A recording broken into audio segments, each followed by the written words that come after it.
Fala pessoal, tudo bem? Aqui é o professor Diego. Olá, aqui professor Giovanna na área. Isso aí, a gente com mais um episódio do nosso podcast, o Auto Talks. E dessa vez com uma convidada muito especial para nós.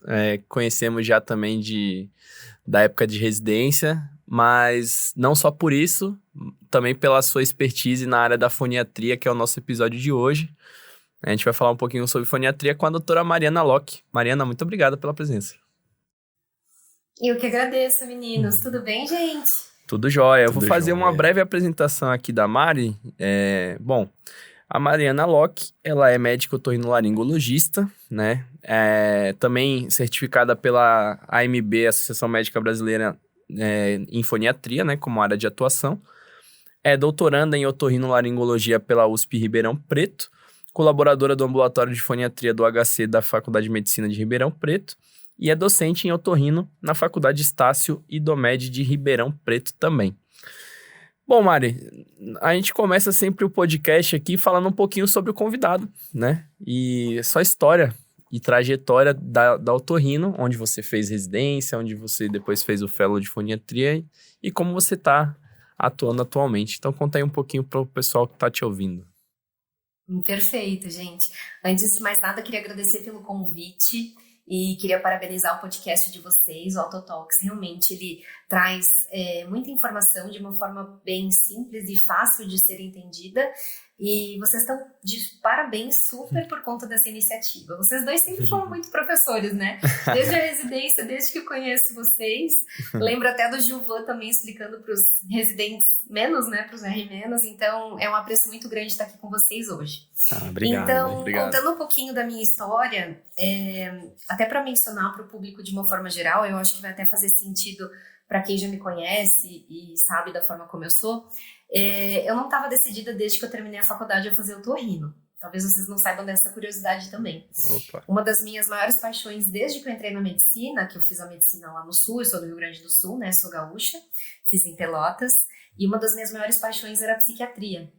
Opa. Então, durante toda a minha faculdade, eu acabei fazendo estágio em psiquiatria, era um estágio extracurricular num hospital psiquiátrico, e por lá fiquei por uma média aí de uns 2 anos e meio, 3 anos.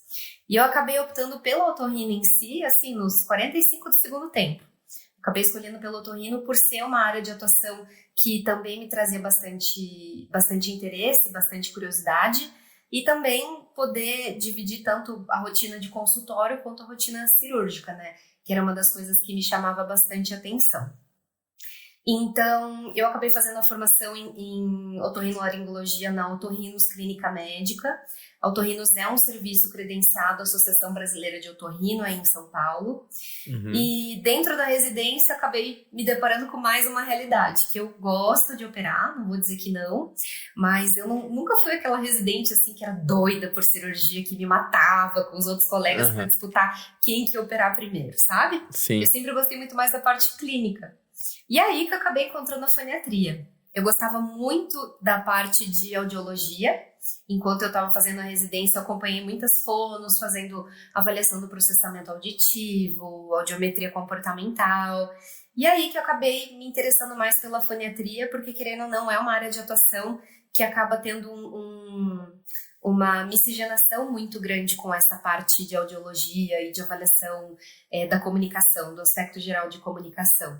E querendo ou não, também traz um pouco da psiquiatria, que era algo que eu gostava, né? Sim. Que era falar um pouco a respeito de neurodesenvolvimento, de toda essa parte de conectividade cerebral, formação de novas sinapses. Então, dentro dessa minha história e de todo esse meu caminho, eu acabei unindo um pouco do útil ao agradável. Maravilha. E, bom, em relação à foniatria em si, né? Você já explicou a motivação inicial né, que te levou à escolha da subespecialidade. E como é que foi a foniatria em si para você? Essa experiência de fellow, né? Quantos anos foram? Onde é que você fez? Como é que era a rotina do serviço? Conta um pouquinho aí para quem ainda não conhece um pouco da foniatria. Perfeito. Para quem não conhece a foniatria, gente, antes de falar um pouquinho a respeito de como foi a minha experiência, eu acho que é importante esclarecer o conceito, né? A foniatria é uma área de atuação médica. Então, assim como nós temos a área de atuação em medicina do sono, em bucomaxilo. A foniatria é uma área de atuação que atualmente pertence à otorrinolaringologia. Então, obrigatoriamente, para a pessoa exercer essa área de atuação, tem que ser um médico otorrinolaringologista. Diferente da medicina do sono, por exemplo, que pode ser um pneumo, um neurologista, ou até mesmo um otorrino, tá? E é uma área de atuação que auxilia tanto no diagnóstico médico de qualquer patologia ou qualquer desordem que possa acabar interferindo no desenvolvimento da comunicação, da fala, da linguagem e da aprendizagem, quanto trabalhar em contato contínuo com todas as equipes interdisciplinares que tratam da parte terapêutica desse paciente. Então, não costuma ser apenas uma consulta, a gente costuma dizer que a avaliação foniátrica e o segmento foniátrico é um contínuo que vai acompanhando esse paciente ao longo do tempo. E uma das coisas que me levou realmente para a foniatria, que acabou gerando o meu interesse durante a minha residência em otorrino, foi que eu comecei a atender pacientes no consultório com atraso na fala. Uhum. E dentro da minha residência médica, eu não tinha experiência nenhuma em foniatria. Era uma área de atuação que estava ganhando um pouco mais de destaque. Foi certificada pela MB entre 2005 e 2006, então é uma área de atuação muito recente, né? Bastante. E acredito que vocês também devem ter enfrentado isso quando terminaram o consultório, né? Ou quando terminaram a residência, ou viram mesmo na residência de vocês. Vocês ainda tiveram sorte de ter um ambulatório voltado para foniatria lá. Mas eu não tive essa experiência. Uhum. Então, eu caí naquela realidade. Bom, ok, é um atraso na fala, vou fazer uma avaliação audiológica. E aí, o que eu faço depois com esse paciente? Né? Foi a partir disso que começou a me gerar um pouco mais de interesse e buscar um pouco mais de conhecimento nos congressos. E aí eu fui me familiarizando um pouquinho mais com essa área de atuação. E eu prestei a prova do Fellow no HC, que foi exatamente o serviço onde vocês se formaram, né, no caso. Então foi o HC de São Paulo. Hoje existem 2 serviços que estão plenamente certificados para fazer a formação em foniatria, que é a DERDIC, que é ligada à PUC em São Paulo, e o HC de São Paulo também. Aqui em Ribeirão Preto a gente vem montando de forma bem devagar ainda um ambulatório de foniatria, então ainda não está habilitado para ter fellows. E a formação em foniatria no HC, quando eu fiz, era 1 ano, mas atualmente agora são 2 anos de área de atuação, tá? Uhum. E dentro desse fellow foi muito bacana, Diego, porque a estrutura de cada um dos locais acaba sendo diferente conforme o público que também frequenta esses locais, né? Então, dentro do HC, era ofertado como se fosse um fellowship, um programa de complementação especializada.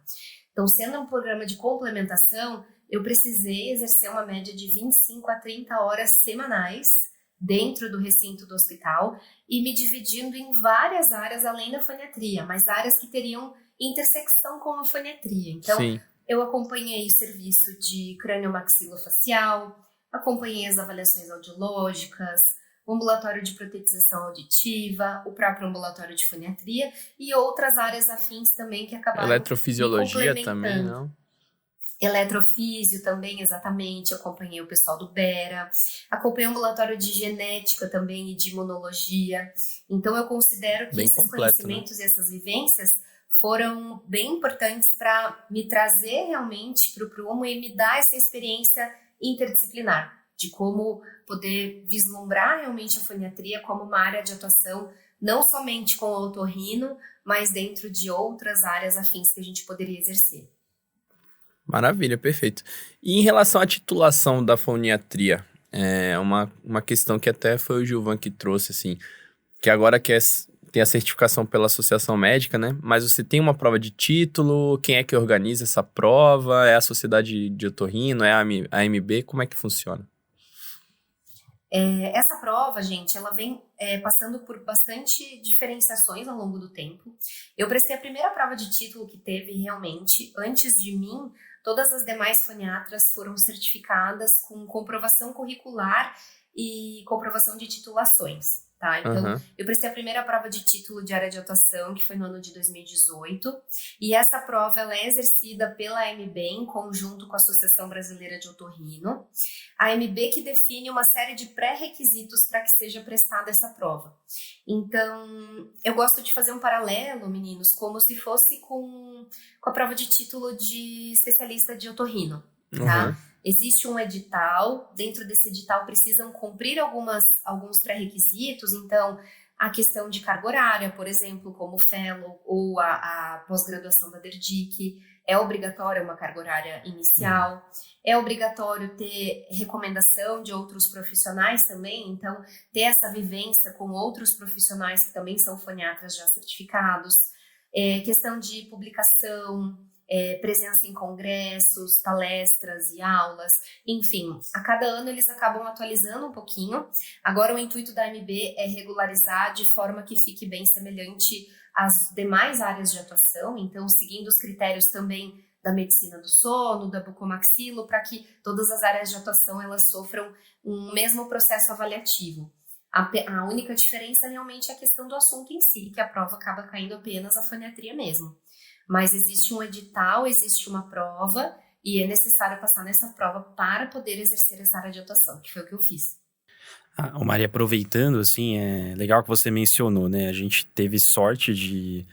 que o HC dispunha desse ambulatório de foniatria, a gente teve um contato talvez um pouco maior do que em outros serviços. Mas mesmo assim, né, acho que a realidade fora, a demanda por um foniatra mesmo, às vezes alguns casos mais complexos, assim, envolvendo na área de atuação mesmo do otorrino geral, mas do foniatra principalmente, eles estão surgindo cada vez mais, assim, eu tô me deparando bastante, assim, no consultório, e eu também atendo no hospital infantil, então bomba, assim, e a gente às vezes fica meio perdido, assim, né, então para quem... E tem poucos locais, assim, para você fazer essa especialização, né? O Fellow, você mencionou 2 aqui em São Paulo. Você acha que já nos próximos 2 anos vai ter mais lugares, assim, para quem tem interesse nessa área se especializar um pouquinho mais? Eu acredito que sim, Gilvan. Foi ótimo esse teu comentário e realmente vem existindo uma demanda cada vez maior. Eu acho que essa demanda, ela também vem aumentando pelo nível de conhecimento que a gente também vem tendo dentro dessa área de atuação. Acho que, graças a Deus, a foniatria vem ganhando um pouco mais de destaque. E aqui eu não digo aqui no sentido de empoderamento, tá, meninos? Eu digo no sentido de informação mesmo. Porque é tanta gente que precisa e são tão poucas pessoas que chegam a essa informação que o que a gente quer é espalhar para o mundo, que nem rastilha de pólvora, sabe? Então, a intenção de todo o grupo, existe inclusive um comitê, eu faço parte do departamento de foniatria dentro da BOL, e existe uma necessidade cada vez maior de criar outros serviços que possam estar conveniados. Nesse interim, foi muito bacana um movimento que houve também, principalmente mais intenso nessa fase de pandemia, que foram os cursos online. Né?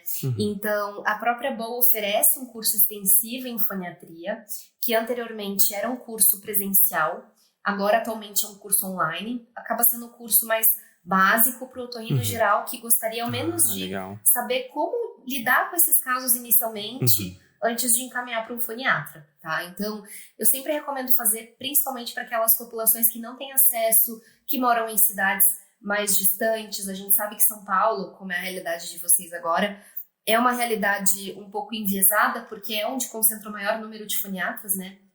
O estado de São Paulo é o estado que concentra o maior número de foniatras aí no Brasil, né? Mas existe o curso extensivo e também existem outros 2 cursos avançados que foram criados no ano passado. Um curso focado na parte de linguagem e um curso focado na parte de aprendizagem.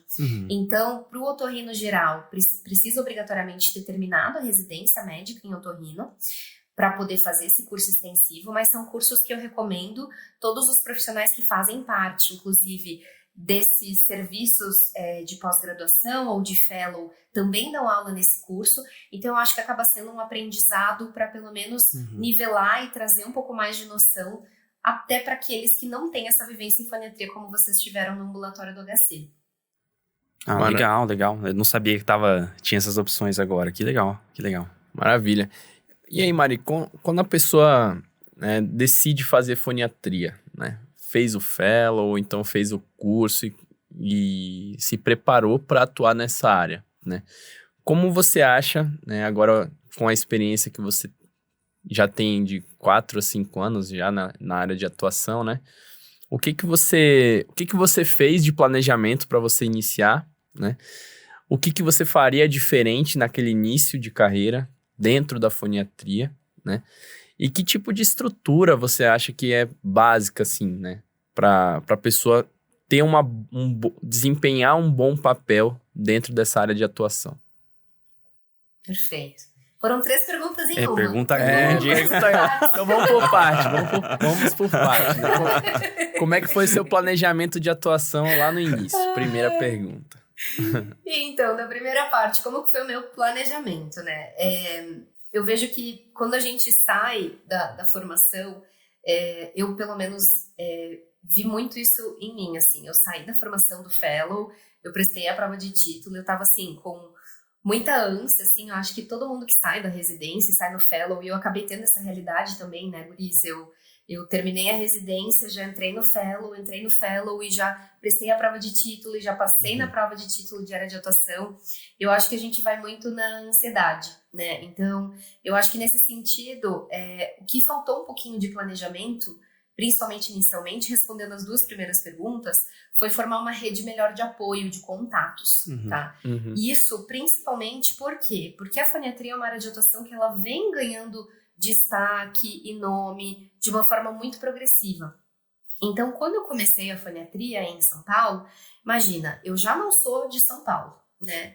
Eu Sim. formei algumas amizades, mas eram poucas em São Paulo, até porque a gente sabe que a vida ia muito corrida, né? Sim. Então, eu acabei me dedicando muito mais à área de otorrino em si e pouquíssima parte do tempo ao meu consultório voltado para foniatria. Então, eu teria feito o inverso nesse sentido, eu teria me dedicado um pouco mais de tempo à área de foniatria e me dedicado a formar uma rede de apoio maior. Então, poder contatar com fono, com terapeuta ocupacional, com psicólogo, com escolas, para realmente marcar, assim, encontros, momentos como o que a gente está tendo agora, para explicar um pouquinho mais sobre como que funciona essa área de atuação e entender melhor as circunstâncias das quais a gente, de fato, poderia se ajudar.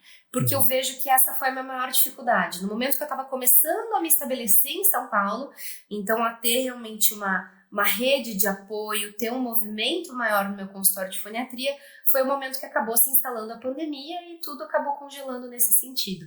Então, faltou planejamento nesse ponto e eu acho que foi isso que eu faria um pouquinho diferente. Mas para começar, guris, não é necessário muita coisa.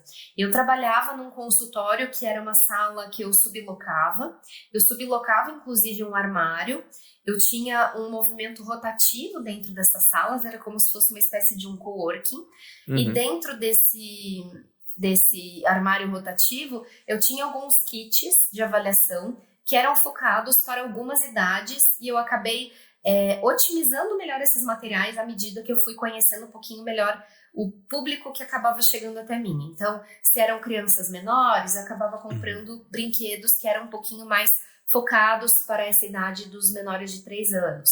Bom, agora modificou um pouquinho a demanda, está um pouco mais focado em aprendizagem, eu acabava pensando em um material um pouquinho mais escolar, focado para alfabetização. E por aí foi indo. Então, para quem quer começar em foniatria, eu vejo que o fundamental é estudar, e o estudo é algo que a gente carrega para a vida. Eu estudo sempre, então assim, apesar de já ter terminado essa área de atuação, eu me atualizo toda santa semana, eu invisto em curso, eu invisto em livros, em novas formações, em aprender melhor sobre protocolos de avaliação, porque eu acho que também são importantes da gente utilizar no nosso dia a dia, para a gente ter um pouco mais de embasamento científico. E nesse sentido, a foniatria é uma área que vem sempre crescendo. Afinal, quando a gente fala em neurodesenvolvimento, sempre tem coisa nova, né? Então, a primeira parte, para quem realmente quer trabalhar com isso, é não se importar em passar por esse processo de atualização. Afinal, até mesmo o CID-11 está sendo lançado agora, né? Então, a gente, dentro da medicina, precisa se atualizar sempre, né? E tá disposto a brincar. Eu digo que, assim, eu sempre fui muito brincalhona, né? Eu adoro brincar com criança, eu amo a primeira infância, enfim. Eu amo criança de todas as idades, mas essa fase mais pueril é uma fase com quem eu acabo tendo um pouquinho mais de vínculo e acabo tendo um atendimento um pouquinho maior, uma demanda maior, mas a gente tem que estar disposto a brincar e a trabalhar com a linguagem da criança. Então, entrar realmente nesse mundo da criança para poder entender as consequências que circundam esse mundo dela e, consequentemente, trazer isso para a nossa realidade. que é algo que a gente não costuma fazer no dia a dia, né? Então, vejam bem, é uma área de atuação muito bacana, foge muito do dia a dia do otorrino. Hoje eu continuo exercendo otorrino ainda, em parte do meu tempo, mas cada vez mais exercendo mais a foniatria e pretendo ir por esse rumo também no futuro adiante. Pô, perfeito. Legal, Mari. E aproveitando esse gancho que você falou do consultório, tudo, como que é a tua rotina geral, assim, de consultório?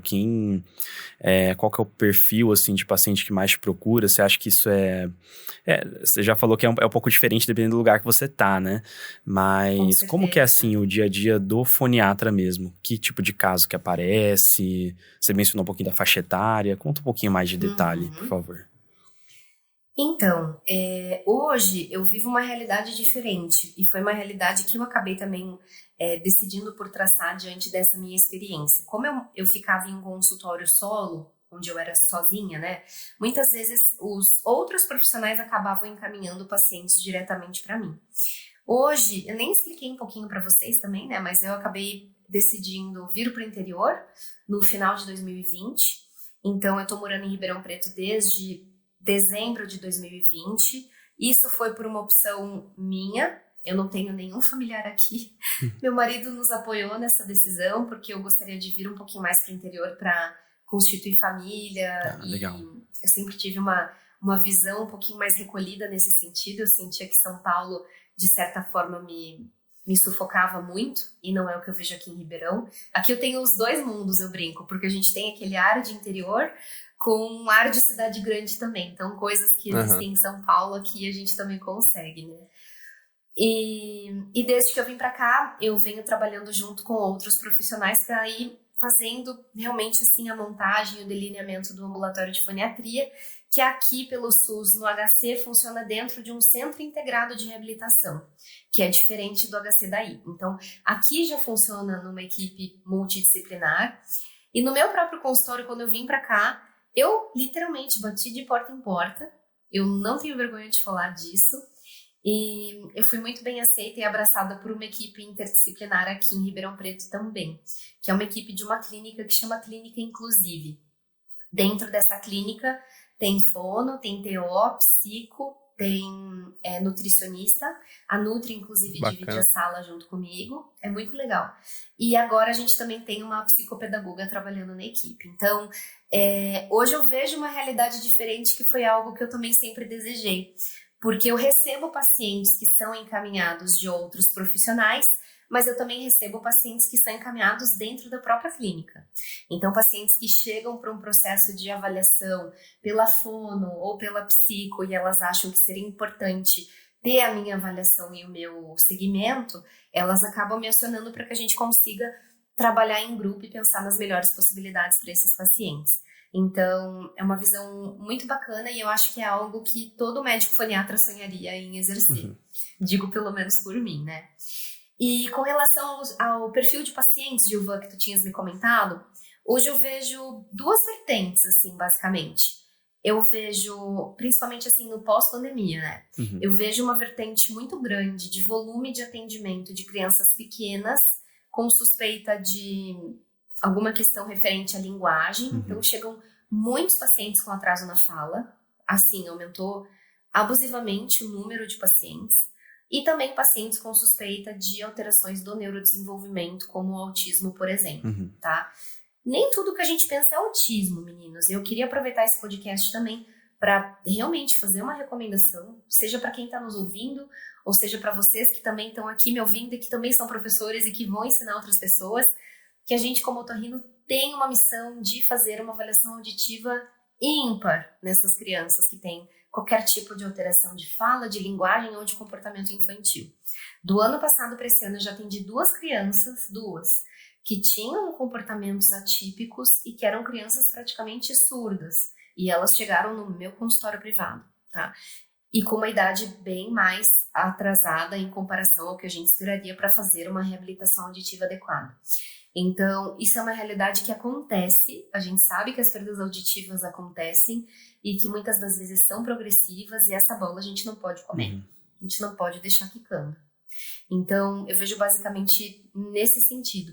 Uma outra coisa que eu também vejo, e talvez vocês também tenham reparado, e eu vejo que vem aumentando a partir desse ano, são dificuldades de aprendizagem. E acho que tudo isso também está relacionado não somente à questão da pandemia, mas à própria questão do ambiente da criança, que sofreu inúmeras interferências, associado também a uma falta de rotina, que eles acabaram passando por momentos de fragilidade, tanto com relação à rotina quanto socioemocional, e também a falta de uma organização de estrutura curricular que possa dar esse substrato no mundo online, que é uma realidade que o Brasil não vivia até o momento que foi imposto pela pandemia, né?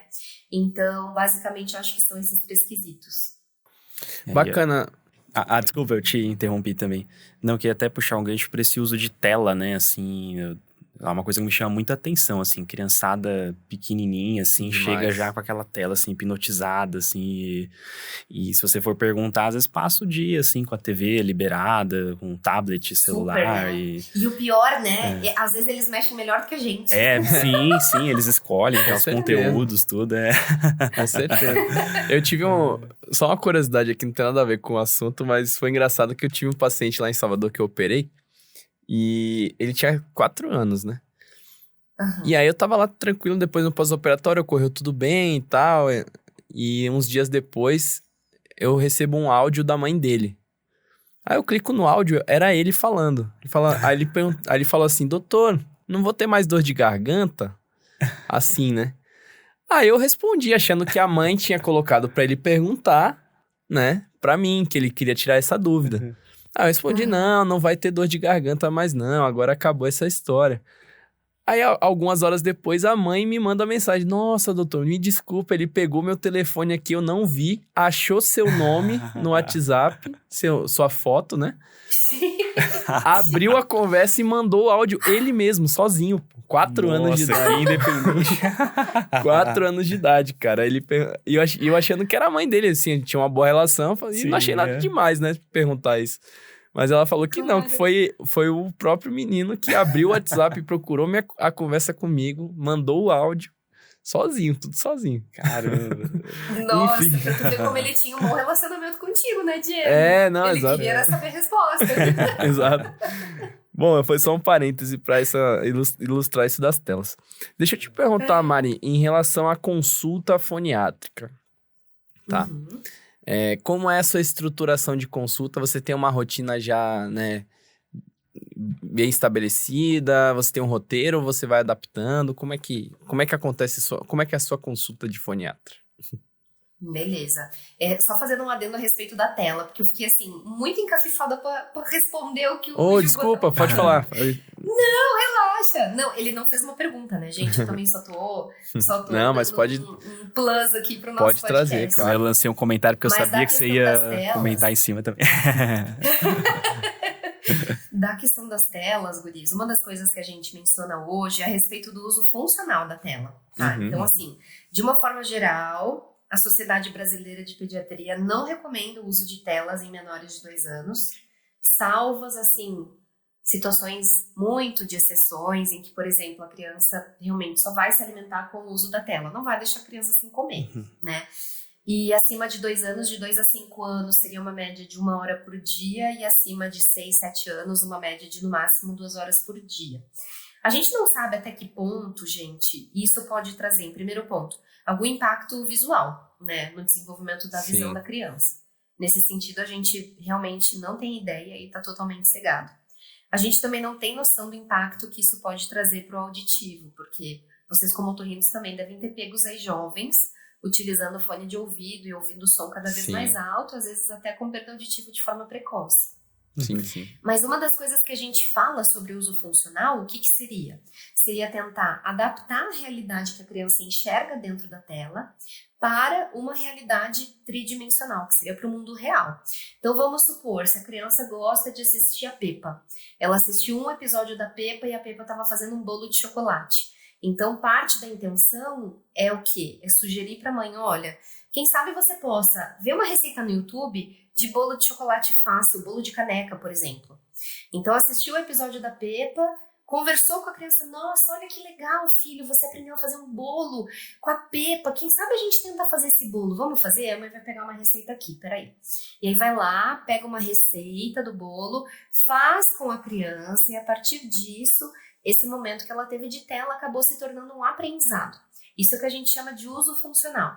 Então, diferente do que muitas pessoas fazem, que é literalmente deixar a criança sentada em frente a uma tela, onde ela não tem nenhum tipo de diálogo ou desafio, a gente precisa tentar literalmente pensar fora da caixinha e tornar essa estrutura, que é uma estrutura unidimensional, onde ela está literalmente apenas recebendo, para o mundo tridimensional, onde ela pode tocar, cheirar, colocar a mão na massa, literalmente. Então é isso que a gente acaba defendendo no momento em que realmente precisa ser usado a tela para essas situações. Maravilha, legal. Beleza? E aí, eu até tenho experiências com relação a isso, tá? Já criei assim com meus sobrinhos, como pintar, por exemplo, como fazer pintura com M&M's, com água, como fazer mágica com papel e água. Então, tem várias coisas, gente. Eu acho que nesse ponto o YouTube ajuda muito, porque tem muitas ideias, né? Maravilha. Mas com relação às consultas de foniatria, o que eu tenho visto aqui em Ribeirão Preto? Aqui em Ribeirão Preto, mais do que em São Paulo, eu tenho atendido muitos pacientes que vêm de fora do estado de São Paulo. Ou que vêm de outras cidades que não são Ribeirão Preto. Então eu atendo paciente de Franca, já atendi gente de Uberaba e de outras cidades ali ao redor de Minas Gerais. Já atendi de outras cidades como Bauru ou regiões mais próximas também. Então, quando costumam ser pacientes que vêm à distância comigo, eu costumo fragmentar em pelo menos 2 momentos essa consulta para fazer um momento online, de forma síncrona, em que a gente converse, que eu possa realmente entender melhor todas as circunstâncias desses pais que eles estão me trazendo, com relação a uma anamnese bem mais focada e direcionada. Se é um paciente que é de Ribeirão Preto, eu acabo executando tudo em um único momento.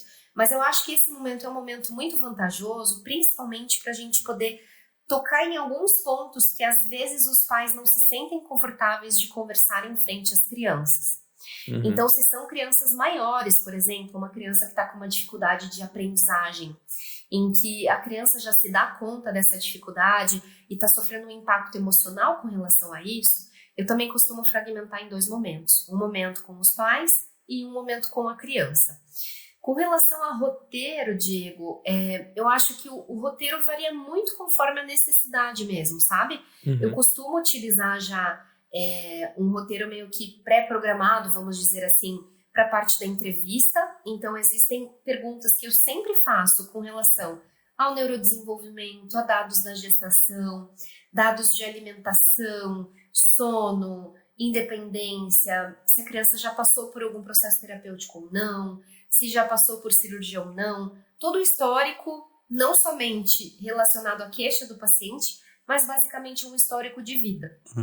E da parte do exame físico, eu acabo direcionando muito mais para as dificuldades da criança. Então, se é uma criança que realmente está com questões referentes à fala e à linguagem, costuma ser uma avaliação mais lúdica, a gente utiliza muito brinquedo de encaixe, utiliza lápis de cor para pedir para pintar e para desenhar, utiliza quebra-cabeça com peças maiores, ou mesmo brincadeiras que possam representar mais o dia a dia, como jogo de panelinha, de dar comidinha, ou preparar algum almoço, coisas nesse sentido. Crianças maiores que costumam ter mais queixas relacionadas à parte de aprendizagem, ou mesmo de fala, mas mais no sentido de articulação da fala, quando a gente percebe que essa criança ela já conseguiu atingir realmente um domínio cognitivo adequado, aí existe a possibilidade de fazer uma avaliação um pouquinho mais protocolada. Mas isso depende muito do feeling, de como que vai realmente a consulta. Normalmente, para fazer uma avaliação inicial, eu levo uma média de 2 a 3 consultas, tá? Para poder fechar uma hipótese diagnóstica, definir uma estratégia terapêutica e aí fazer uma revisão em uma média de 90 dias, mais ou menos, após a conduta inicial, para a gente poder acompanhar o quadro clínico. Maravilha, muito bom. Bom, e o que você considera, né, que são os maiores desafios na sua rotina como foniatra, né? E eu já vou aproveitar para... Eu sempre faço uma pergunta a mais, né?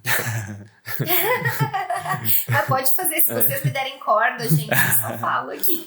Vocês me interrompam se eu estiver falando demais. Não, mas tá ótimo. Não, quais são os maiores desafios na sua rotina como foniatra e como lidar com os pais nesse sentido? Porque a gente sabe que linguagem para os pais, principalmente se a criança tem irmãos e os irmãos não têm nenhuma dificuldade, às vezes, ou então primos, sobrinhos, etc. Linguagem para os pais é algo que é muito angustiante às vezes, né? E a gente sabe que tem muitos distúrbios que você não consegue definir uma conduta ali imediata. Como você mesma falou, às vezes 2, 3 consultas e é um processo muito longo, né?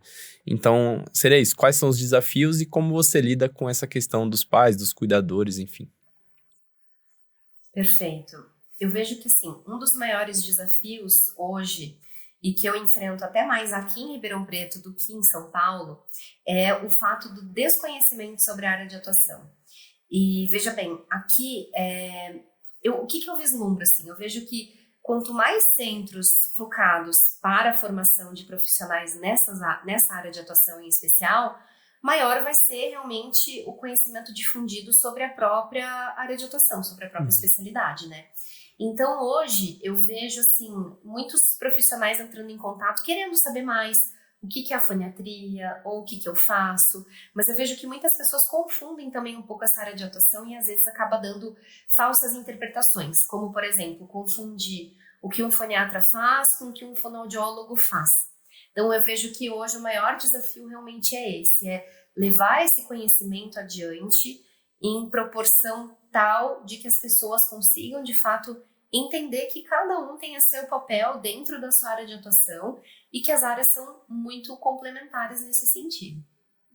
E com relação ao desafio dos pais, eu senti isso na pele, gente, porque quando eu terminei realmente a formação em foniatria, eu comecei a atuar em 2018, eu comecei a atender realmente uma demanda de pais que tinham dificuldades em entender o conceito do que é a linguagem, entender a proposta terapêutica e mais, tinham dificuldades já primárias de como se relacionar com a criança, não conseguiam se vincular com uma criança que não falava.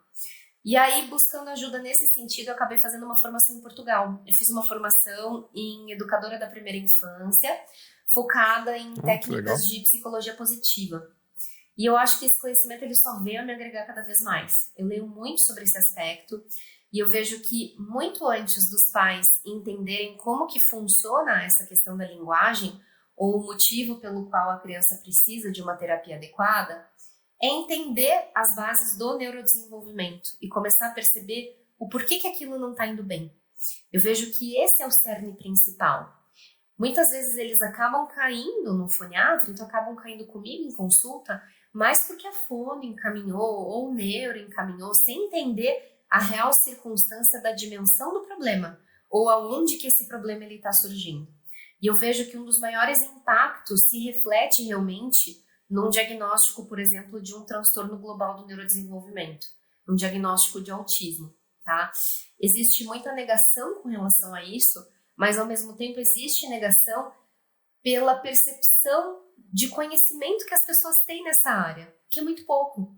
Existe muito julgamento, existe muito preconceito, e no momento que a gente começa realmente a destruir todas essas pontes, todas essas dificuldades, o conhecimento ele vai penetrando realmente na alma desses pais e eles literalmente vestem a camisa. E a criança ela se desenvolve de uma forma totalmente diferente.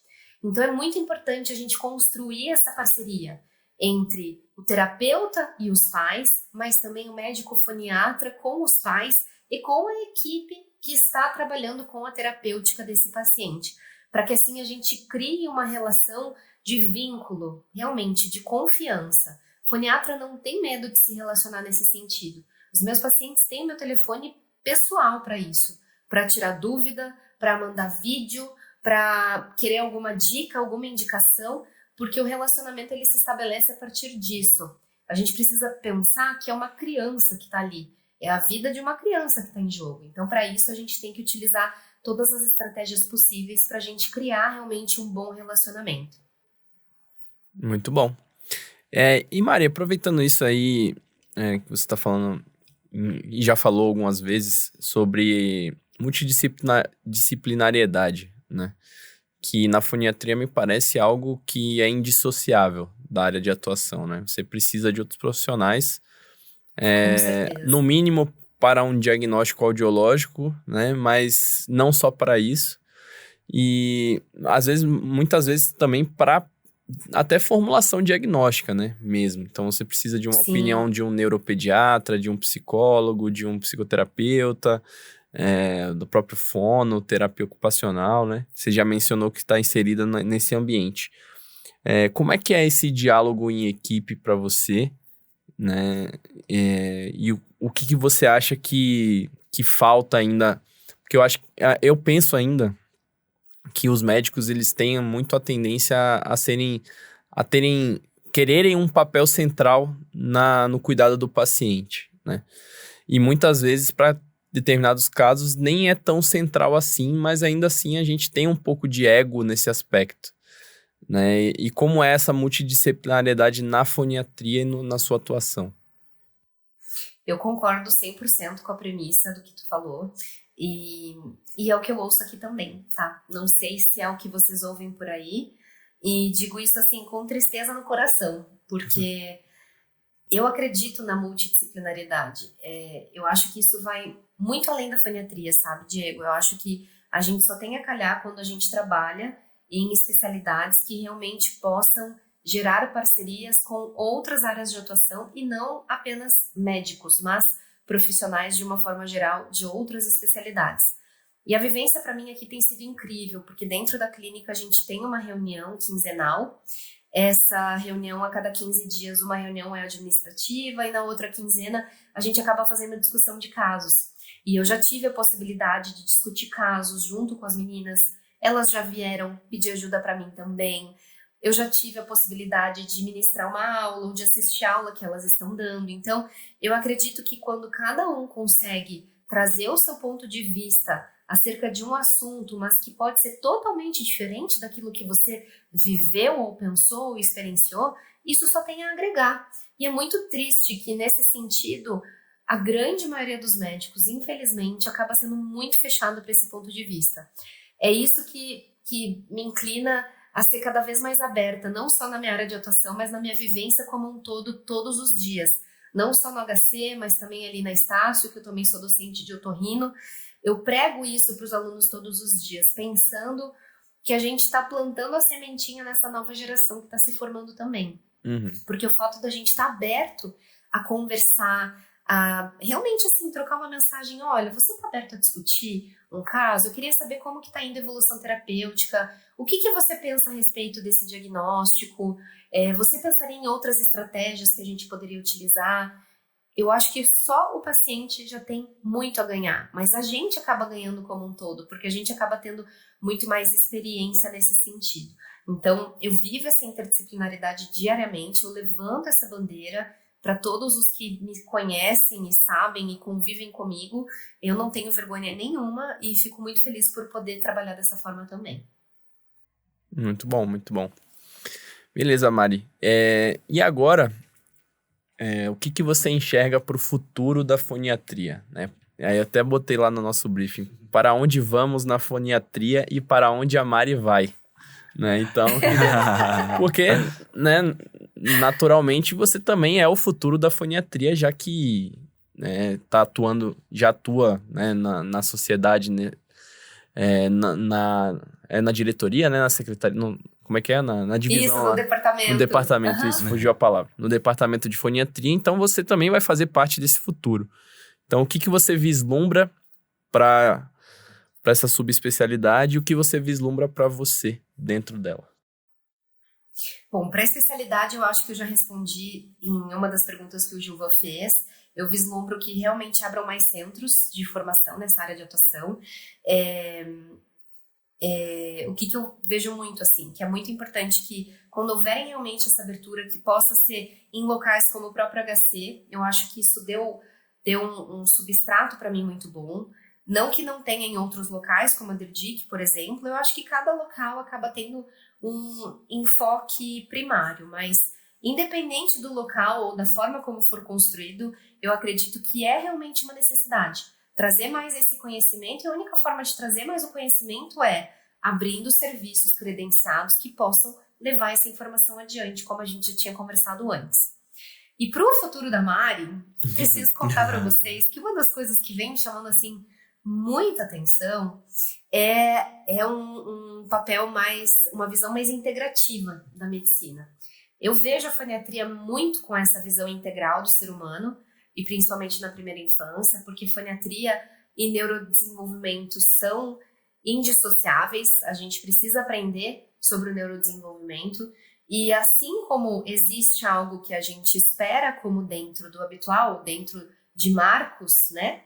A gente sabe que existem uma série de fatores que podem interferir nesses marcos, seja o próprio ambiente, seja a epigenética, seja nutrigenômica. Então, o que a criança vê, ouve, cheira, come, se relaciona, experiencia, vive. Eu vejo que tudo isso acaba interferindo e pode interferir de uma forma positiva ou negativa. E eu mesma já venho tendo essa experiência comigo. Eu venho fazendo um acompanhamento nutricional e venho tomando alguns cuidados alimentares específicos, porque antes de vir para cá, para Ribeirão, uma das questões que também me fez vir para cá foi realmente tirar um pouco o pé do acelerador, sabe? Porque eu estava numa situação quase de um burnout, ganhei muito peso, entrei num estresse tóxico, foi uma coisa assim muito complicada e numa idade muito jovem, então eu quis voltar um pouco mais o olhar para mim nesse sentido, e eu acredito muito nas práticas integrativas também como uma forma de reabilitar esses pacientes, seja por acupuntura, seja por aplicação de óleo essencial ou aromaterapia, por pontos de pressão. A gente sabe, a ciência demonstra cada vez mais com provas científicas de que essas técnicas elas também auxiliam a trazer esse bem-estar. E querendo ou não, o bem-estar físico, ele também se traduz em um bem-estar emocional, que vai ajudar nesse neurodesenvolvimento. Então, eu vislumbro muito para o futuro da Mari estudar um pouco mais a respeito dessa área em si, para poder trazer um pouco mais essa expertise, não só para a minha vida, mas para a vida daqueles que vêm até o meu encontro também. Oh, maravilha. Uma pergunta que me surgiu agora, Mari, não é bola na fogueira, tá? Fica tranquila. Quem te inspira na foniatria? Quem são suas referências? Você sabe que assim, se for para falar de pessoas aqui no Brasil, duas pessoas me inspiraram muito aqui no Brasil, tá? Que foi a Mariana Fávero e a Amy. A Amy foi a minha chefe no HC. Sim. A Amy é um exemplo para mim de caridade, de bondade. Vocês tiveram a possibilidade de conviver com ela. E Sim. realmente, assim, ela é um ser humano ímpar e que me acolheu absurdamente no momento que eu estava muito fragilizada em São Paulo também. E a Mariana Fávero é um exemplo para mim de experiência profissional. Eu vejo que ela realmente é uma das foniatras precursoras também em toda essa área de atuação. Querendo ou não, ela também regulou o serviço da DERDIC por muitos e muitos anos. Então, eu vejo que ela é uma pessoa que tem muita expertise no assunto e que eu sempre acompanho também para poder acompanhar sobre as demais atualidades acerca da área. Do exterior, quem me motiva muito, e principalmente pensando, ainda mais sobre essa parte de neurodesenvolvimento, por mais que não seja um foniatra, essa é uma curiosidade também para falar para vocês, tá? Nos Estados Unidos e no Canadá não existe foniatria. Olha só. E a foniatria, na verdade, o surgimento dela, assim, de uma forma geral no exterior, ela veio da Europa. E o foniatra na Europa, ele tinha quase que um papel como se fosse de um laringologista. O foniatra na Europa trabalha muito mais com a parte de voz e de deglutição, que também, dependendo da circunstância, tem alguns foniatras aqui, pelo menos aqui na área de atuação, que também fazem essa parte. Mas esse era o enfoque. E a foniatria veio para o Brasil vinda da Argentina. Toda essa parte da América Latina trouxe para cá um pouco mais a visão psicanalítica desse neurodesenvolvimento.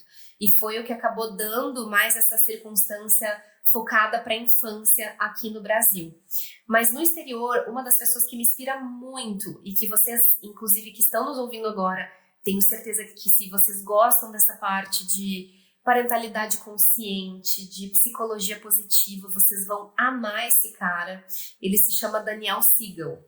ele é um psiquiatra, tá? Formado nos Estados Unidos. Ele tem um centro nos Estados Unidos que se chama Mindsight, eu acho que é, Institute, se eu não me engano.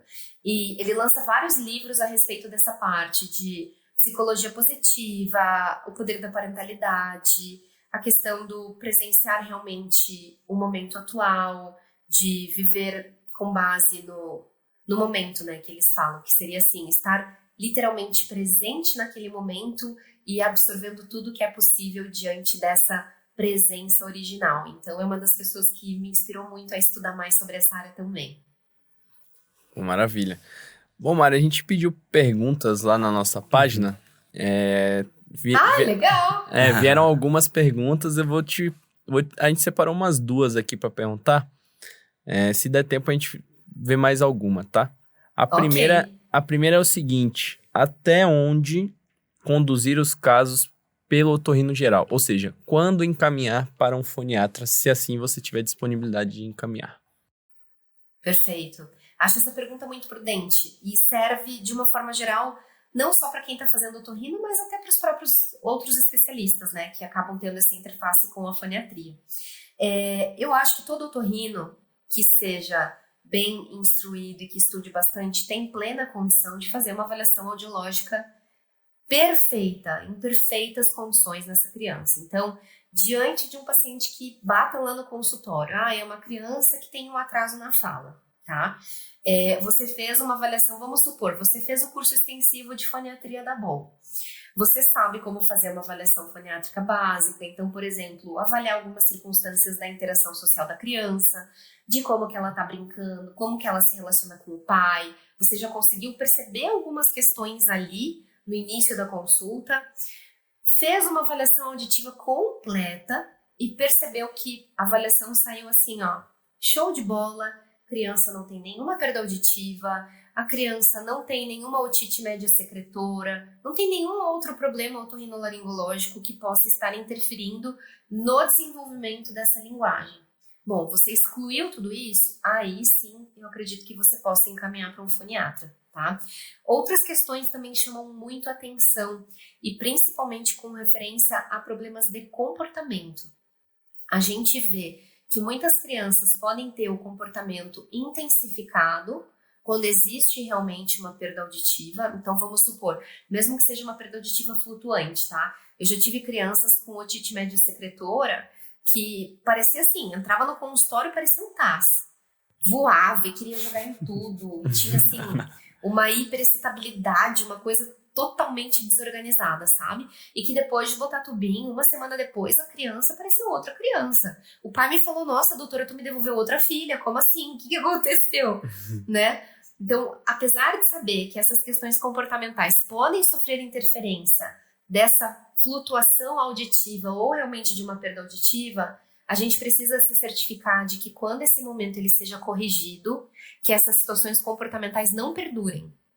Então, se elas perdurarem, vamos supor, é uma criança que entrou no consultório e está tendo um comportamento estereotipado. Então, tá abrindo e fechando a porta, abre e fecha a porta, abre e fecha a porta.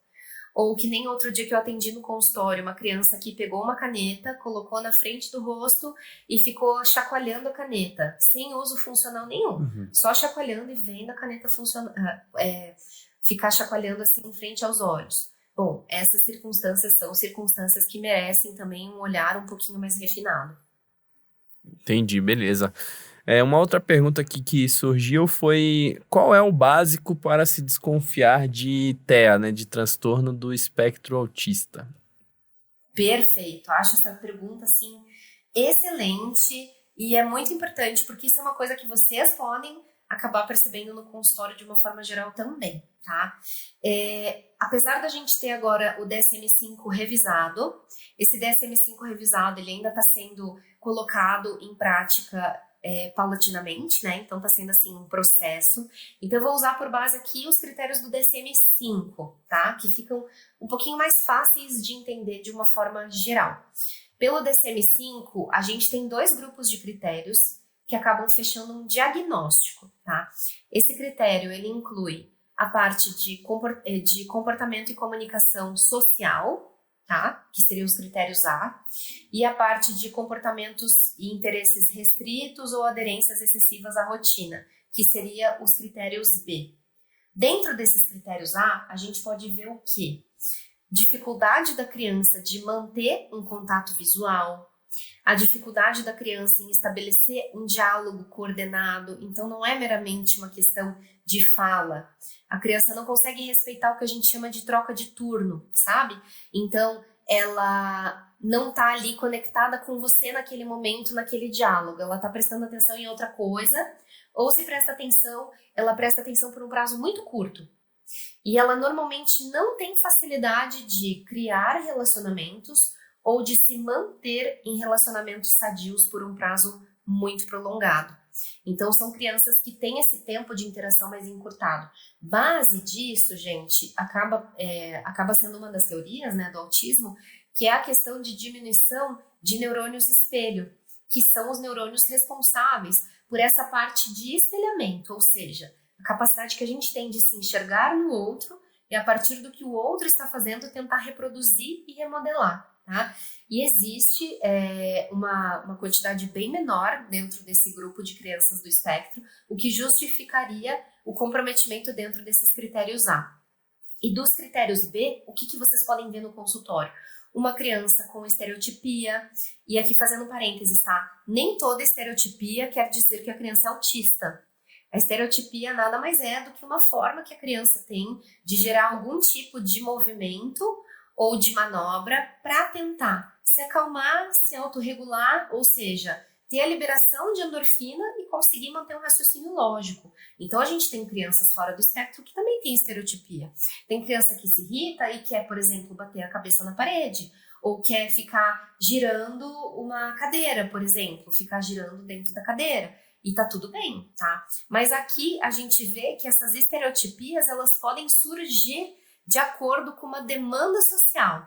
Então, por exemplo, a criança sempre tem a estereotipia quando quebra uma rotina. Ele está sempre acostumado a ir para a escola e dobrar naquela quadra. Se ele não dobra naquela quadra, ele já começa a desorganizar e já começa a girar em círculo no meio da rua. Entendeu? Uhum. Então acaba sendo uma estereotipia que indica uma disfunção em algum momento específico. Normalmente os pais são muito exatos nesse ponto. Eles são bem meticulosos, então eles conseguem perceber, nossa, doutora, sempre que acontece tal coisa, acaba tendo esse resultado, tá?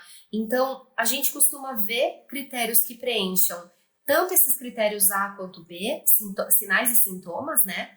E precisamente precisam estar presentes desde a primeira infância, mas normalmente são mais notados no momento em que essa criança ela acaba passando por uma demanda social maior. Então, não é infrequente, por exemplo, que a gente possa ver, às vezes, a criança se desenvolvendo e chega em algum momento, alguma situação. Então, vamos supor, eu tive um menininho que eu ajudei a fechar o diagnóstico, que o avô paterno dele faleceu. Ele tinha um relacionamento, um vínculo bem importante com esse avô. E desde o momento do falecimento do avô, ele começou a ter a regressão de todas essas habilidades sociais.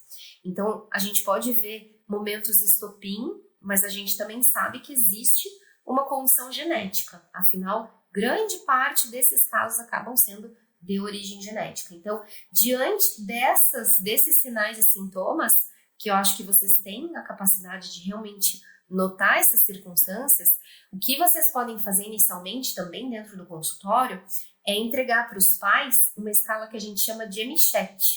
O MCHAT é uma escala de rastreio que pode ser utilizada, inclusive, por próprios pediatras, tá? Em que a gente tem uma numeração com uma sequência de frases que os pais precisam responder sim ou não. Seria sim para um comportamento que está sendo afirmado ali na frase, ou não para quando a criança não tem esse tipo de comportamento. E com base no somatório dessa resposta, a gente consegue definir se essa criança preenche critérios para risco de autismo. Normalmente a gente utiliza essa escala até a faixa etária, se eu não me engano, dos 30 a 32 meses, mas eu preciso confirmar essa informação. A gente utiliza bem nessa primeira infância mesmo, tá? Uhum. E vocês podem utilizar, inclusive, no próprio consultório. Então, ficou na dúvida? Preencha ali com os pais, faz a contagem. Realmente está na dúvida, pode ser um caso, encaminha para o neuropediatra junto com essa escala. já dá algumas orientações para a mãe. E para quem quer entender um pouquinho melhor sobre essa parte de autismo, eu sempre gosto muito de recomendar uma série que chama Atypical. Não sei se vocês já assistiram. Já. É uma série já que tem no assisti Netflix. É bacana. Muito legal. Claro, tem todo um drama por trás, né? Afinal, se é uma série americana, não tem Sim. como não ter drama, né? Mas mostra muito a respeito dessa parte de habilidades sociais. O Sam é fantástico representando essas dificuldades na vida adulta. Então, fica a dica para vocês. Maravilha, Mari. Estamos chegando aí, fechando 1 hora de conversa. Quando a conversa é boa, nem parece que passou tão rápido, né? É verdade. Nossa, nem tinha olhado o Foi muito relógio. rápido, né? E aí a gente tá precisando encerrar. Queria agradecer, né, você pela presença. Obrigado por ter aceitado o nosso convite. Nós do Talks aqui do RL Review ficamos muito felizes com a sua presença. E foi ótimo o papo ainda por cima, né? O que coroa com chave de ouro. Fecha com chave de ouro. E eu queria só que você deixasse uma mensagem final para quem tá nos escutando, para fechar nosso episódio. E mais uma coisa, Mari, obrigado também, reforçando, e deixa também sua rede social, como é que o pessoal te acha aí no Instagram, verdade. você tem uma página legal Claro, também. ótimo. Ai, Guriz, eu que agradeço, o papo foi maravilhoso. Assim, eu tenho muito apreço por vocês mesmo, como pessoas. Obrigado. E mais ainda, pela motivação que vocês têm lançando esse projeto no mundo, sabe? O que eu gostaria de deixar realmente, assim, como mensagem final, é o que eu venho buscando também para mim, que é o que a gente precisa realmente ir atrás daqueles sonhos, daquilo que nos move, sabe? E uma das coisas que sempre me moveu foi buscar assuntos que estejam relacionados à primeira infância. Desde que eu sou criança, assim, desde que eu era pequenininha, eu lembro que eu gostava de brincar com crianças menores para cuidar dessas crianças menores. E hoje, na vida adulta, eu acabo trabalhando com isso, com o neurodesenvolvimento. Então, eu acho que para a gente conseguir realmente seguir uma carreira que a gente seja de fato feliz nessa carreira, a gente precisa voltar o olhar para dentro de nós, entender toda essa circunstância de tudo isso que nos formou. Afinal, a gente é formado de vivências e de histórias. E aí, a partir disso, pensar, bom, como que eu posso jogar isso para o mundo? Que é exatamente o que vocês estão fazendo. Então, vocês estão super de parabéns. Eu tô mega à disposição. Se quiserem gravar algum outro podcast, vai ser uma honra. Se quiserem conversar sobre autismo, sobre apraxia ou qualquer outro assunto em especial, eu tô por aqui, é só me chamar. Obrigado. E para quem quiser me seguir nas redes sociais ou quiser mandar uma pergunta também, uma mensagem inbox, eu também sou super aberta a conversas, a parcerias. A minha rede é DRA Mariana LOCH, que nem o meu sobrenome. Doutora Mariana Locke, tudo junto, sem ponto, sem hífen, sem absolutamente nada. Vocês vão me achar ali pelo Instagram e vai ser um prazer continuar conversando com vocês por ali. Maravilha. Show de bola. Então esse foi o nosso episódio. Obrigado pela audiência de todos e até os próximos. Valeu, pessoal. Até, muito obrigada. Tchau, tchau. Tchau, Mari. Obrigado.